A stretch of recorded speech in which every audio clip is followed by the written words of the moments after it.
Hi guys, how are you doing? Hope you are doing well. My name is Kanchan and you're watching Kanchan की classes by EnglishConnection.online. Guys, आज से मैं एक series की शुरुआत कर रही हूँ. आज डे 1 है. इस सीरीज में मैं कवर करूंगी tenses, modals, parts of speech. लेकिन उन सबसे पहले मैं कवर करूंगी basic and important word meanings, जो कि आज का टॉपिक भी है, बेसिक एंड इम्पॉर्टेंट वर्ड्स. इनके जरिए आप बेसिक वर्ड सीखेंगे, यानी कि वो वर्ड जो आप इंग्लिश बोलने के लिए या इंग्लिश लिखने के लिए शुरुआती दौर में सीखते हैं.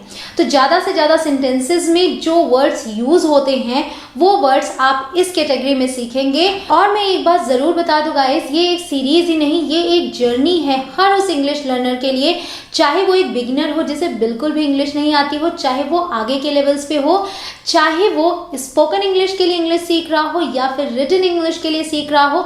हर किसी के लिए ये वीडियोस, ये सीरीज इक्वली इंपॉर्टेंट होगी, क्योंकि इसमें हम बेसिक इंग्लिश ग्रामर सीखेंगे. तो इंग्लिश बोलना ही इंपॉर्टेंट नहीं होता, इंपॉर्टेंट होता है सही इंग्लिश बोलना. और सही इंग्लिश बोलने के लिए आपको आपकी ग्रामर का बेस मजबूत करना होगा.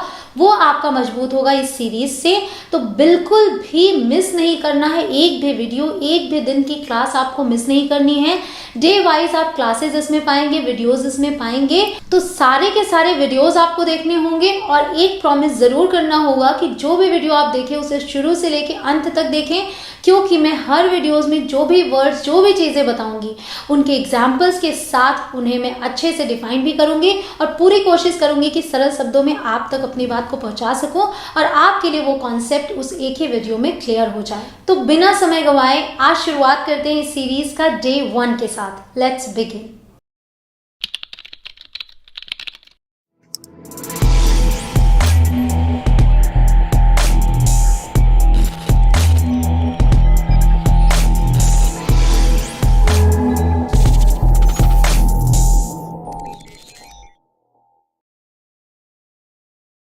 तो आज डे 1 में मैंने जो सबसे पहले वर्ड्स लिए हैं वो हैं this, that, these and those. सबसे पहले मैंने ये वर्ड्स इसलिए लिए क्योंकि जब भी आप कभी इंग्लिश बोलने की या सीखने की शुरुआत करते हैं तो ये वर्ड्स सबसे पहले आते हैं. इन्हें कहा जाता है डिमॉन्स्ट्रेटिव्स. अब आप नाम की वजह से कंफ्यूज ना हो, डिमॉन्स्ट्रेटिव्स याद करेंगे शायद मुश्किल हो, लेकिन अगर आप ये याद कर लें कि डिमॉन्स्ट्रेट का मतलब क्या होता है. टू डिमॉन्स्ट्रेट का मतलब होता है टू शो समथिंग, मतलब किसी चीज को दिखाना. तो बेसिकली हम ये वर्ड्स तब यूज करते हैं व्हेन वी शो और पॉइंट टू पीपल और थिंग्स. जब हम किसी व्यक्ति या वस्तु को दिखाते हैं तब हम ऐसे वर्ड्स यूज करते हैं, चाहे तो हम इशारे से दिखाकर बताएं या फिर हम उसे हाथ में लिए हुए हों और उसकी बात कर रहे हों. तो बेसिकली हम ये वर्ड्स ऐसी सिचुएशन में यूज करते हैं. अब सबसे पहले हम ये बात कर लेते हैं कि इनकी प्रोनाउंसिएशन क्या है और इनकी मीनिंग क्या है, फिर हम आगे उसके यूसेज भी समझेंगे. तो सबसे पहले बता दूं, THIS इसे प्रोनाउंस करते हैं दिस और इसकी मीनिंग है यह. लेकिन स्पोकन हिंदी में इसे कभी कभी ये भी बोलते हैं. जिस तरीके से स्पोकन इंग्लिश और रिटन इंग्लिश में थोड़ा फर्क होता है, उसी तरीके से स्पोकन हिंदी और रिटन हिंदी में भी थोड़ा फर्क होता है. तो अगर लिखने की बात आती है तो आप यह लिखेंगे, लेकिन बोलने में आप ये भी बोल लेते हैं और इसकी प्रोनाउंसिएशन दिस है. ठीक है. अगला है दैट. दैट को प्रोनाउंस करते हैं इस तरीके से दैट, और इसकी मीनिंग है वह, जिसे कि स्पोकन हिंदी में हम वो भी बोल लेते हैं. ठीक है, वो. अगला है दीज. इसे हम प्रोनाउंस करते हैं दीज. इस बात का ध्यान रखिएगा कि यहाँ पे ज के नीचे एक बिंदी है, ये बिंदी, इसे हम ज प्रोनाउंस करते हैं, ज. ठीक है. इसे आप दीज नहीं बोलेंगे. अगर आप दीज बोलते हैं तो वो गलत हो जाएगा, आपको बोलना है दीज. ठीक है, और इसका मतलब होता है ये. अगला है दोज. दोज, यहाँ पे ज के नीचे बिंदी है, आप इसे दोज नहीं बोलेंगे, आप बोलेंगे दो ज. ठीक है, दोज. तो दोज का मतलब होता है वे. इसे हम हिंदी में वे बोलते हैं. अब चलिए सबसे बड़ा डिफरेंस समझिए कि दिस और दैट क्या है, सिंगुलर, यानी कि एक वचन. एक वचन का मतलब हो गया कि किसी एक व्यक्ति या वस्तु के लिए हम इसे यूज करते हैं दिस और दैट. ठीक है. अगला है दीज और दोज. ये दोनों प्लूरल है, यानी कि बहुवचन. बहुवचन का मतलब एक से ज्यादा लोगों के लिए या फिर एक से ज्यादा वस्तुओं के लिए यूज होते हैं दीज और दोज. ठीक है। इसके अलावा एक जो और इम्पोर्टेंट डिफरेंस है वो ये है कि दिस और दीज, यानी कि ये और ये पास की चीजों के लिए यूज होते हैं, यानी कि पास में जब आप कुछ दिखाना चाहते हैं तब आप दिस या फिर दीज का यूज करते हैं। अगर एक की बात कर रहे हैं दिस यूज करेंगे, एक से ज्यादा की बात कर रहे हैं तो दीज यूज करेंगे। और दैट एंड दोज ये आप यूज करते हैं दूर की चीजों के लिए या दूर के व्यक्तियों के लिए, ठीक है। तो दैट एंड दोज ये आप करते हैं दूर के लिए यूज, और दैट करते हैं जब आप किसी एक व्यक्ति या वस्तु की बात करते हैं, और दोज यूज करते हैं जब आप एक से ज्यादा व्यक्तियों या वस्तुओं की बात करते हैं, ठीक है। तो ये हो गया मोटा मोटी फर्क कि दिस और दैट सिंगुलर है, दीज दोज प्लूरल है। दिस और दीज यूज होते हैं पास वाली चीजों के लिए, और दैट और दोज यूज होते हैं दूर वाली चीजों के लिए, ठीक है। एक चार्ट के जरिए आप इसे शायद याद रख पाए अच्छे से। एक तो सिंगुलर है दिस और दैट, प्लूरल है दीज और दोज, ठीक है। और दिस और दीज यूज होता है नियर यानी कि पास के लिए, दैट और दोज यूज होता है फार यानी कि दूर की चीजों के लिए। अब चलिए सेंटेंसेस देखते हैं ताकि अच्छे तरीके से समझ में आए। ये एक पेन है, ठीक है। इसके लिए मैंने बोला दिस इज अ पेन, तो क्योंकि ये पेन पास में है इसलिए मैंने दिस का यूज किया, और एक पेन की मैं बात कर रही हूं इसलिए मैंने दिस का यूज किया, ठीक है। दो सिचुएशंस हैं, एक तो एक पेन है और पास में है इसलिए हमने यूज किया दिस, और दिस के साथ क्या आता है is, this is a pen, ठीक है। अब इसी सेंटेंस को अगर यहाँ पे एक से ज्यादा पेन है तो यहाँ आप देख सकते हैं 3 पेन्स हैं, तो ये क्योंकि 3 है एक से ज्यादा तो यूज किया दीज, और पेन हो जाएगा पेन्स, ठीक है। दीज आर पेन्स, तो दीज के साथ आता है आर। ये सब ध्यान दीजिएगा कि दिस के साथ इज आया, दीज के साथ आर आया, इज आता है सिंगुलर के साथ, आर आता है प्लूरल के साथ, ठीक है। अब अगला है that, that is a girl, तो ये गर्ल है जो कि थोड़ी दूर है, तो इसके लिए हमने क्या यूज किया दैट, और लड़की एक ही है, एक गर्ल है, तो इसके लिए हमने यूज किया दैट। तो एक लड़की है और दूर है इसलिए दैट यूज किया, दैट इज अ गर्ल, वह एक लड़की है। अगला सेंटेंस है दोस आर गर्ल्स, यहाँ आप देखिए एक से ज्यादा है, 3 लड़कियां खड़ी हैं, तो इसके लिए हमने यूज किया दोस, और दूर है इसके लिए भी हमने यूज किया दोस। दोस आर गर्ल्स, एक से ज्यादा है इसलिए एस लग गया, गर्ल्स हो गया, और दोस के साथ आर आया। जैसा कि मैंने पहले भी बताया कि दिस के साथ इज आया, दीज के साथ आर आया, दैट के साथ इज आया, दोस के साथ आर आया, ठीक है। अब अगला है दिस पेन इज रेड। अब यहाँ पे मैंने दिस के जस्ट बाद एक नाउन यूज कर लिया, तो इस तरीके से भी ये वर्ड्स यूज होते हैं। इनके डायरेक्ट बाद आप नाउन भी लिख सकते हैं, तब ये डिमॉन्स्ट्रेटिव एडजेक्टिव्स कहलाते हैं, ठीक है। So this pen is red, यह पेन या यह कलम लाल है, ठीक है। अब इसी सेंटेंस को मैं आगे लेती हूँ, दीज की मदद से बनाती हूँ। दीज पेन्स, दीज क्योंकि प्लूरल है, पेन ज्यादा है तो दीज यूज किया, पेन्स हो गया। दीज पेन्स आर, अब प्लूरल है तो आर आ गया रेड, ये कलमें लाल है, एक से ज्यादा है उनकी बात की, दीज पेन्स आर रेड। तो आपने क्या देखा कि पहले आपने सेंटेंस में दीज, दोज, दिस, दैट इनके डायरेक्ट बाद वर्ब यूज किया था। इस सेंटेंस में आपने दिस के डायरेक्ट बाद नाउन यूज किया है, और यहाँ भी नाउन ही यूज किया है, ठीक है। अगला है आई लाइक दिस, मतलब मुझे ये पसंद है। यहाँ पे आपने किसी नाउन का जिक्र नहीं किया, तो यहाँ पे ये खुद अकेले ही यूज हुए हैं। इसका एक रीजन है, यहाँ पे मैंने अगर बोला I like this, that means कि सुनने वाले को भी पता है कि मैं किस बारे में बात कर रही हूँ। मे बी मेरे हाथ में वो चीज हो, आई लाइक दिस दिखा के मैं बोल रही हूँ, या फिर मैं कोई ऐसी चीज के बारे में बात कर रही हूँ जिसके बारे में मुझे पता है कि उसे पता है, यानी कि उस बारे में पहले से बात हो रही है, ठीक है। इसलिए आई लाइक दिस इस तरीके से भी आप यूज कर सकते हैं। और आई लाइक दीज, अगर एक से ज्यादा चीजें हैं तो आप बोलेंगे I like these. Just suppose कि ये सेंटेंस मैंने तब बोला, मान लीजिए कि मैं कोई एप्पल ही खा रही हूँ तो मैं बोलूँ आई लाइक दिस, मतलब मुझे ये पसंद है। और अगर ज्यादा एप्पल्स है तो मैं बोल सकती हूँ आई लाइक दीज, ठीक है। तो इन 3 पोजीशंस पे आप इसे यूज कर सकते हैं। एक तो शुरुआत में आपने बोला, उसके बाद वर्ब यूज किया, एक तो आपने इसे यूज किया उसके जस्ट बाद नाउन यूज किया, एक आपने तब यूज किया जब आप कोई नाउन नहीं यूज कर रहे हैं, बट हाँ सामने वाले को पता है आप किस बारे में बात कर रहे हैं, तो आप अकेले ही इन वर्ड्स को यूज कर सकते हैं, ठीक है। अब एक और कंडीशन आपको बता दूं जहां यूज होता है, वो है ये when you introduce someone, ठीक है, जब आप किसी को किसी से इंट्रोड्यूस कराते हैं, जस्ट सपोज आप किसी पार्टी में हैं और आप किसी से मिलते हैं और आपके साथ आपका फ्रेंड है, नाम है रोहन, तो आप उसे कैसे इंट्रोड्यूस कराएंगे? आप बोलेंगे this is my friend Rohan, ये मेरा दोस्त रोहन है। या फिर आप इस तरीके से भी बोलते हैं hello mister Gupta, this is my friend Rohan. और अगर एक से ज्यादा लोग हैं तो आप दीज का यूज करेंगे। वो सेंटेंस है these are my friends Rohan and Meera. Hello mister Gupta, these are my friends Rohan and Meera. एक बात का ध्यान रखिएगा कि आप इस तरीके से नहीं बोल सकते these are Rohan and Meera. These are my friends बोला है तब आप बोल सकते हैं these are my friends Rohan and Meera. या फिर आप अगर अलग अलग बताना चाहते हैं तो आप बोल सकते हैं this is Rohan and this is Meera. ठीक है, इस तरीके से आप सेंटेंसेस बनाएंगे। तो जब आप किसी को इंट्रोड्यूस कराते हैं तब आप ये यूज करते हैं। और मान लीजिए आप किसी को पॉइंट ही कर रहे हैं कि दैट इज रोहन, वो रोहन है, तब भी आप ऐसे यूज करते हैं। या दोज आर माई फ्रेंड्स, वो मेरे दोस्त हैं, आप किसी को दिखा रहे हैं। ठीक है, एक और कंडीशन ऑन टेलीफोन, जब आप टेलीफोन पे बात करते हैं तब भी आप दिस दैट का यूज करते हैं।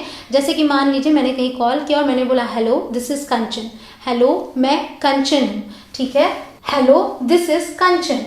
अगला सेंटेंस है इज दैट मीरा, क्या तुम मीरा हो? तो डायरेक्ट इस तरीके से हम फोन पे नहीं बोलते आर यू मीरा, आप बोलेंगे इज दैट मीरा, क्या आप मीरा हैं, यानी कि क्या आप मीरा बात कर रही हैं। तो इस तरीके से आप दिस दैट का यूज करते हैं। दिस दैट दीज दोज बहुत ही इंपॉर्टेंट वर्ड्स हैं, इनके बारे में जानना आपके लिए बहुत जरूरी था। अभी आप आगे और भी वर्ड सीखेंगे। अभी हम उन्हीं सेंटेंसेस की प्रैक्टिस कर रहे हैं जो सिंपल सेंटेंसेस है, क्योंकि अभी मैंने आपको सेंटेंसेस फॉर्म करना नहीं बताया है। टेंसेस में अभी हम नहीं गए हैं, जो हम आगे की वीडियोस में सीखेंगे। इसलिए सिंपल सेंटेंसेस के जरिए, सिंपल वर्ड्स के जरिए आपको इंग्लिश सिखाने की कोशिश कर रही हूँ। अभी आप ले लीजिए एक स्क्रीनशॉट, मैं लेकर आती हूँ कुछ और वर्ड्स।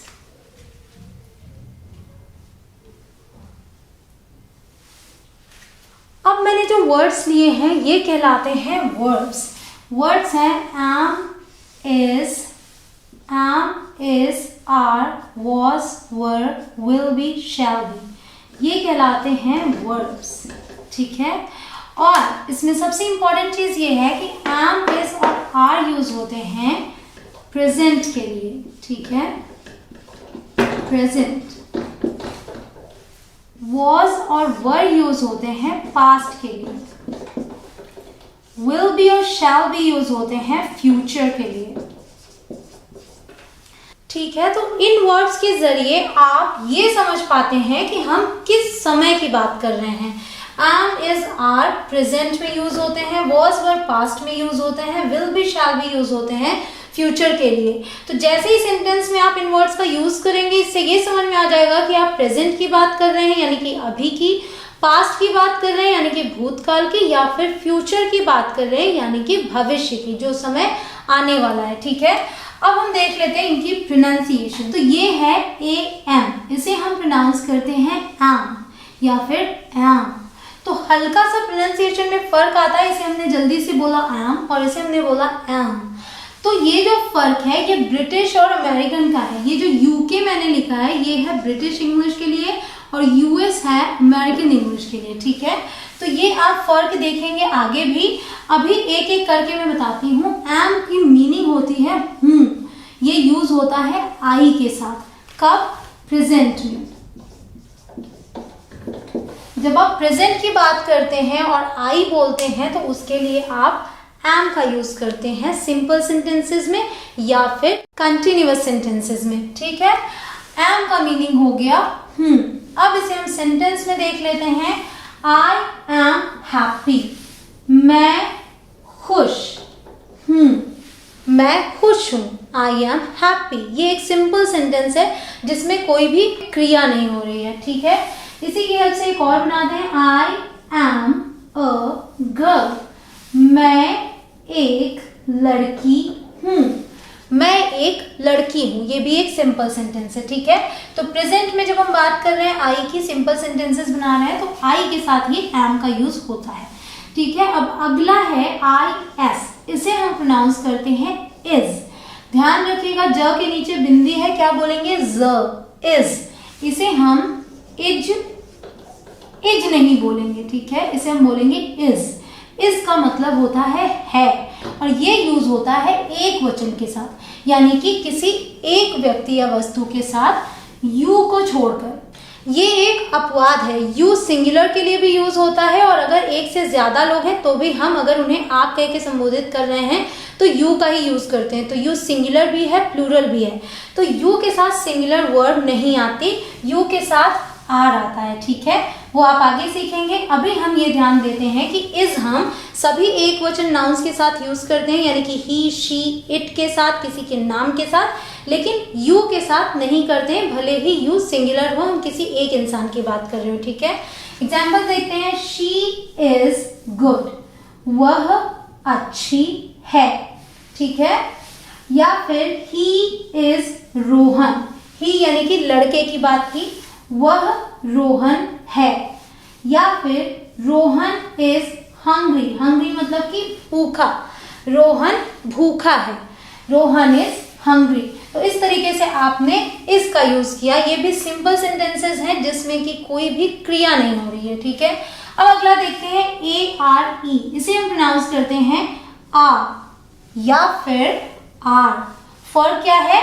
वही ब्रिटिश और अमेरिकन का। यूजुअली ब्रिटिश इंग्लिश में र प्रोनाउंस नहीं किया जाता, तो यहाँ पे आर नहीं बोलेंगे, यहाँ पे आर साइलेंट होगा और आ को थोड़ा खींच के बोलेंगे, आ, ठीक है। और वही अमेरिकन इंग्लिश में र प्रॉपर्ली प्रोनाउंस किया जाता है तो क्या बोलेंगे? आर, ठीक है। इसका मतलब होता है हैं बोल दिया, जैसे हम हिंदी में बोलते हैं वे आ रहे हैं, तो हैं हम तब यूज करते हैं जब हम एक से ज्यादा लोगों की बात करते हैं, ठीक है। तो बहुवचन के साथ, प्लूरल के साथ हम यूज करते हैं आर, लेकिन यू के साथ भी हम आर यूज करते हैं। तो यू सिंगुलर हो या प्लूरल हो, प्रेजेंट में हम आर यूज करते हैं उसके साथ, ठीक है। एग्जाम्पल्स हैं, दे आर नॉट गुड, वे अच्छे नहीं हैं, वे अच्छे नहीं हैं। Next sentence is my friends are there, my friends यानी कि एक से ज्यादा लोग, एस लगा हुआ है, मेरे दोस्त एक से ज्यादा हैं, मेरे दोस्त वहां हैं, माई फ्रेंड्स आर देयर, ठीक है। अब अगला है WAS, इसे पढ़ेंगे was या फिर was, ठीक है। दो प्रोनाउंसिएशन, एक को हल्का सा अ करके जल्दी से बोलेंगे was और दूसरा was, ठीक है। फर्क क्या है? was हम बोलते हैं ब्रिटिश इंग्लिश में, was हम बोलते हैं अमेरिकन में, ठीक है। इसका मतलब होता है था, एक वचन के साथ यूज होता है। और यहाँ भी यू, अगर एक वचन की हम बात कर रहे हैं किसी एक इंसान की, तो भी हम यू के साथ was का यूज नहीं करते, ठीक है। तो यू को छोड़कर और सभी एक वचन के साथ was का यूज होता है। एग्जाम्पल्स हैं, I was with him, मैं उसके साथ था, मैं उसके साथ था। अगला सेंटेंस देखते हैं, she was here, वह यहाँ थी, ठीक है। तो यहाँ पे मैं था के साथ थी भी लिख सकती हूँ, क्योंकि अगर लड़की के लिए यूज होगा तो थी हो जाएगा इसका मतलब। she was here, वह यहाँ थी, ठीक है। यू के साथ हम was नहीं यूज कर सकते। अब आगे देखिए, वो है WERE, इसे बहुत लोग वेयर प्रोनाउंस करते हैं, जो कि गलत है। इसकी सही प्रोनाउंसिएशन है वर या फिर व को थोड़ा खींच के बोलेंगे, र का साउंड नहीं आएगा, व ब्रिटिश इंग्लिश में। अमेरिकन में र प्रॉपर बोलेंगे और बोलेंगे वर, ठीक है। सो इसकी मीनिंग होती है ते, और ये यूज होता है बहुवचन के साथ और यू के साथ भी। तो अगर हम सिर्फ एक व्यक्ति की बात कर रहे हैं यू करके, या फिर एक से ज्यादा व्यक्तियों की बात कर रहे हैं यू करके, तो भी हम उनके साथ वर ही यूज करेंगे, ठीक है। एग्जाम्पल है, दे वर नॉट देयर, वे वहां नहीं थे, वे वहां नहीं थे, ठीक है। अगला सेंटेंस है, यू वर देयर, तुम वहां थे। तो वर आपने देखा यू के बाद भी आया, ठीक है। यू वर सैड, तुम दुखी थे। तो आपने देखा कि था, थी, थे, यानी कि पास्ट की बात, भूतकाल की बात की तो हमने क्या यूज किया, वॉज और वर। और हूँ, है, हैं, ये प्रेजेंट की बात की तो हमने क्या यूज किया, am, is, are. Simple sentences बनाने के लिए, इंग्लिश बोलने की शुरुआत करने के लिए ये वर्ड्स बहुत ही ज्यादा इंपॉर्टेंट हैं। अब अगला है WILL, विल बी। इसे क्या पढ़ेंगे, विल बी। इसकी मीनिंग है होगा, होगी या होंगे। होगा यूज होगा लड़के के लिए, होगी यूज होगा लड़की के लिए, और होंगे यूज होगा एक से ज्यादा लोगों के लिए, ठीक है। और ये यूज होते हैं सबके साथ, यानी कि I, we, you, they, he, she, it, सबके साथ आप विल का यूज कर सकते हैं। लेकिन एक अपवाद है कि शैल बी जो है, ये है SHALL, जिसे बोलते हैं शैल बी। याद रखिएगा ये वाला श है शैल बी, इसका भी मतलब होता है होगा, होगी, होंगे, और ये आई और वी के साथ यूज होता है। और इन्हें छोड़ के सबके साथ आप विल बी यूज कर सकते हैं। लेकिन मॉडर्न इंग्लिश में आप विल बी आई और वी के साथ भी यूज कर सकते हैं। तो एग्जाम्पल्स देखते हैं, ही, शी या फिर दे, कोई भी नाम भी हो तो हम बोलेंगे विल बी देयर। तो अगर मैं बोलती हूँ ही विल बी देयर, वह वहां होगा। मान लीजिए मैं ये बात कहती हूँ कि जब तुम वहां जाओगे तो वह वहां होगा, तो वह वहां होगा उसके लिए है he will be there, ठीक है। अगला है I या फिर we shall be there। जब तुम वहां जाओगे I shall be there, मैं वहां होंगी, या फिर we shall be there, हम वहां होंगे। तो इस तरीके से हम यूज करते हैं will be और shall be का। I के साथ आप will be भी बोल सकते हैं और बोल सकते हैं I will be there, we will be there, ठीक है। तो आपने क्या सीखा कि will be और shall be फ्यूचर के लिए यूज होते हैं, और सब के साथ will be आप यूज कर सकते हैं। I और we के साथ आप shall यूज कर सकते हैं, और I और we के साथ आप will भी यूज कर सकते हैं। तो ठीक है, आपने सीखा am, is, are, was, were, will be, shall be, इनकी सही प्रोनाउंसिएशन की प्रैक्टिस करना बहुत ज़रूरी है गाइस, ताकि आप सही इंग्लिश बोल सकें। इनकी ये मीनिंग्स हैं, ये बताया गया है कि ये सिंगुलर के साथ यूज़ होते हैं या प्लूरल के साथ यूज़ होते हैं। ये हो गए एग्जाम्पल्स। आई होप कि आपके लिए ये कॉन्सेप्ट क्लियर हो गया हो। अब आप ले लीजिए एक स्क्रीनशॉट।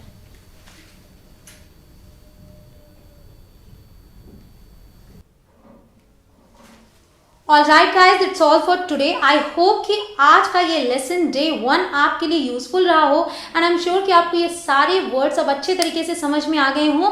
अगर आप एक बिगिनर हैं, आप इंग्लिश बोलने की शुरुआत ही कर रहे हैं, तो ये सारी वीडियोस आपके लिए बहुत ज़्यादा हेल्पफुल होने वाली हैं। तो अगर आप चैनल पर नए हो तो चैनल को सब्सक्राइब कर लें, उसके बाद आने वाले बेल के निशान को ज़रूर प्रेस करें, ताकि आप इस सीरीज का एक भी पार्ट मिस ना करें। डे 2 में मैं लेकर आऊंगी कुछ और बेसिक एंड इंपॉर्टेंट वर्ड्स जो कि आपको इंग्लिश बोलने में बहुत ही ज़्यादा मदद करने वाले हैं। एक बात ज़रूर कहूँगी गाइस, अगर वीडियो पसंद आई हो तो लाइक ज़रूर करें। अगर आपको वीडियो पसंद नहीं आई हो तो आप बेशक डिसलाइक भी कर सकते हैं।